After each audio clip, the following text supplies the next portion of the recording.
Assalamualaikum warahmatullahi wabarakatuh. Bertemu lagi bersama Ibu di channel Kelas Kimia.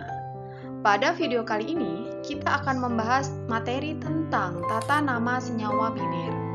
Materi disajikan secara lengkap disertai dengan contoh-contoh soal sehingga kalian akan menjadi lebih paham. Tata nama berbeda-beda untuk setiap jenis senyawa. Nah, pada kesempatan kali ini, kita akan membahas tentang tata nama senyawa biner. Apa itu senyawa biner? Senyawa biner adalah senyawa yang hanya terdiri dari dua jenis atom saja. Misalnya air H2O, terdiri atas hidrogen dan oksigen. Kemudian garam dapur NaCl, terdiri atas natrium dan klorida. Senyawa biner ini terdiri atas dua jenis, yaitu senyawa kovalen biner dan senyawa ionik biner. Sebelumnya kita sudah belajar pada ikatan kimia tentang senyawa kovalen.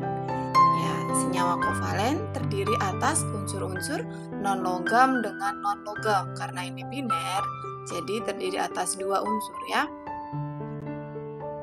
Untuk penamaannya, unsur pertama dimulai dengan awalan Yunani, kemudian unsur kedua diawali dengan awalan Yunani pula dan ditambah dengan akhiran ida.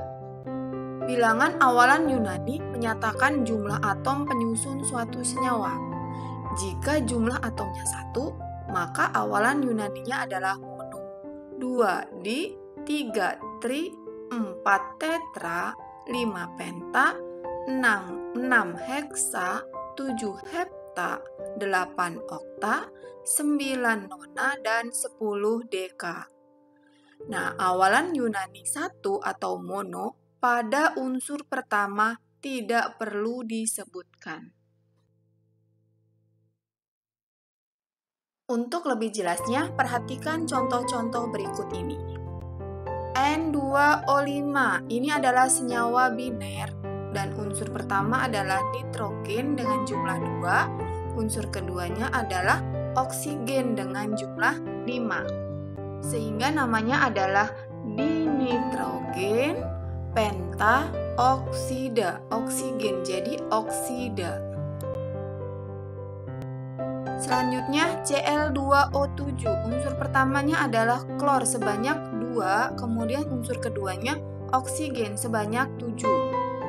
Sehingga namanya diklor atau dikloro, kemudian oksigennya 7, heptaoksida, diklor heptaoksida.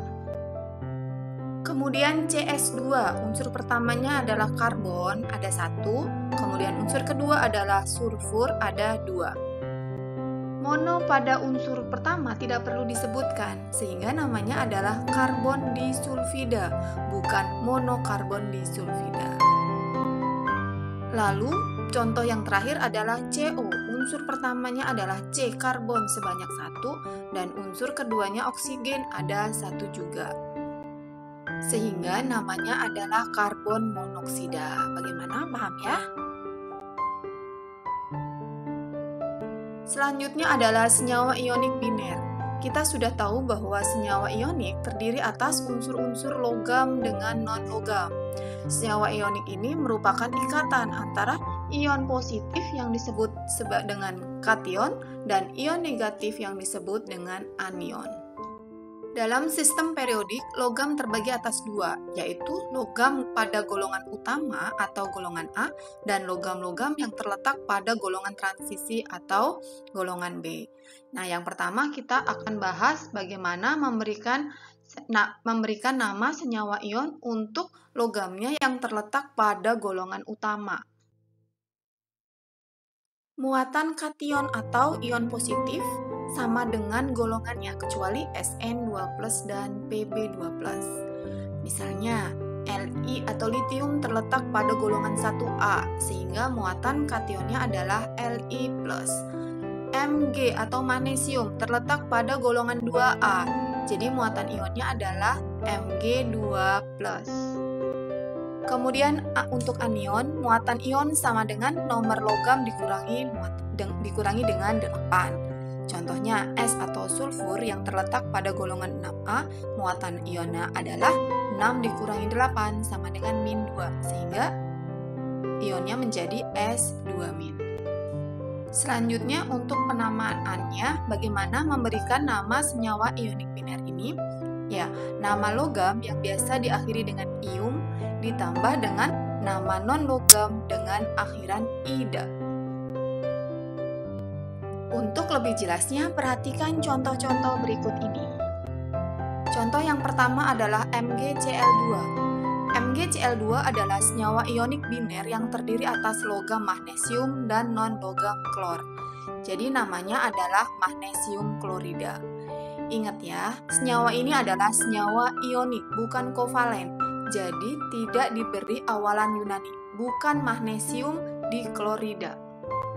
Kemudian Ca3N2, namanya adalah kalsium nitrida, bukan trikalsium dinitrida.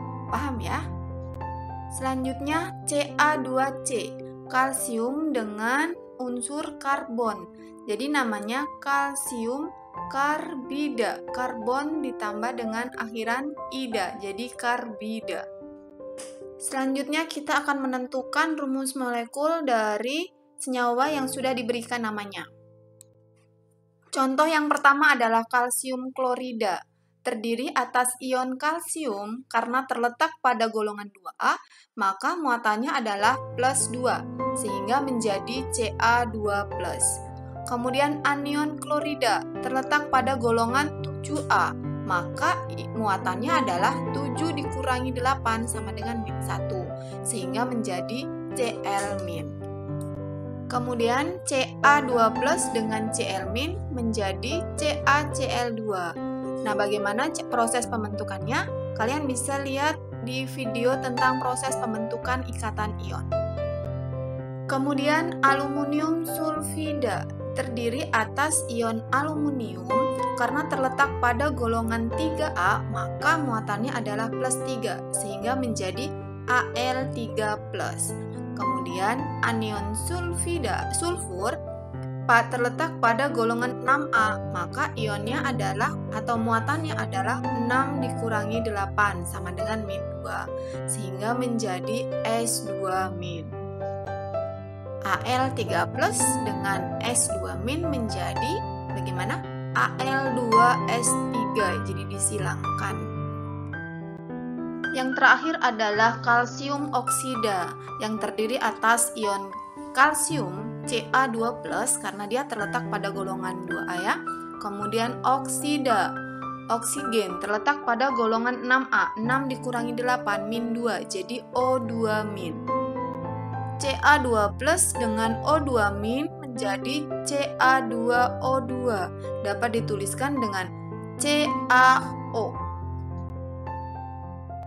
Selanjutnya kita akan membahas penamaan dari senyawa ionik biner yang logamnya terletak pada golongan transisi atau golongan B.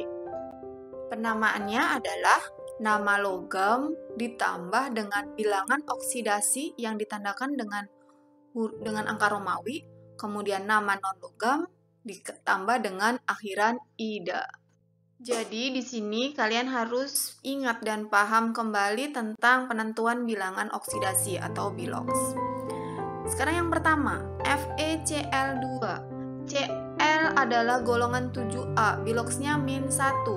Karena Cl-nya ada 2, maka min 1 kali 2 sama dengan min 2. Ini adalah senyawa netral. Jadi min 2 ditambah berapa biar hasilnya 0? Plus 2. Jadi bilox Fe adalah plus 2. Ingat ya. Untuk namanya, nama logamnya adalah besi. Kemudian bilox besi adalah plus 2. Jadi dalam kurung 2 Romawi. Kemudian nama non-logamnya adalah klor ditambah akhiran ida, jadi besi 2 klorida. Kemudian Fe2O3. Bilox O adalah min 2 kali 3 min 6. Min 6 ditambah berapa biar hasilnya 0? Ya, plus 6. Karena di sini Fe-nya ada 2, jadi biloks Fe adalah 6 plus 6 tadi dibagi 2 sama dengan plus 3. Sehingga namanya menjadi besi 3 oksida. Kemudian kita akan menentukan rumus molekul jika diketahui namanya.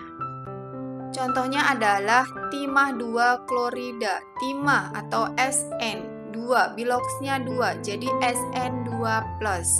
Klorida Cl golongan 7A, muatannya 7 dikurangi 8 sama dengan min 1, jadi SN2+ dengan Cl min, menjadi SnCl2. Tembaga 2 nitrida, tembaga atau Cu, tembaga 2 berarti Cu2+. Nitrida, nitrida berasal dari nitrogen. Nitrogen golongan 5A, 5 dikurangi 8, min 3, jadi N3 min. Cu2+ dengan N3 min menjadi apa? Cu3N2. Oke, bagaimana paham ya? Selanjutnya kalian bisa mengerjakan latihan soal mandiri berikut ini di rumah. Soal yang pertama, tentukan nama senyawa ionik berikut ini: K2O, N2O3, ZNO, Cl2O7, AuI3, dan SrCl2. Dan untuk soal yang kedua, tuliskan rumus kimia dari senyawa-senyawa berikut: natrium nitrida, nitrogen pentaklorida, aluminium sulfida, tembaga 3 klorida, dan perak 2 oksida. Alhamdulillah selesai sudah pembelajaran kita kali ini. Insya Allah paham ya. Jika ada pertanyaan, jika ada yang kurang paham, silakan komen di kolom komentar di bawah ini. Tetap semangat dan wassalamualaikum warahmatullahi wabarakatuh.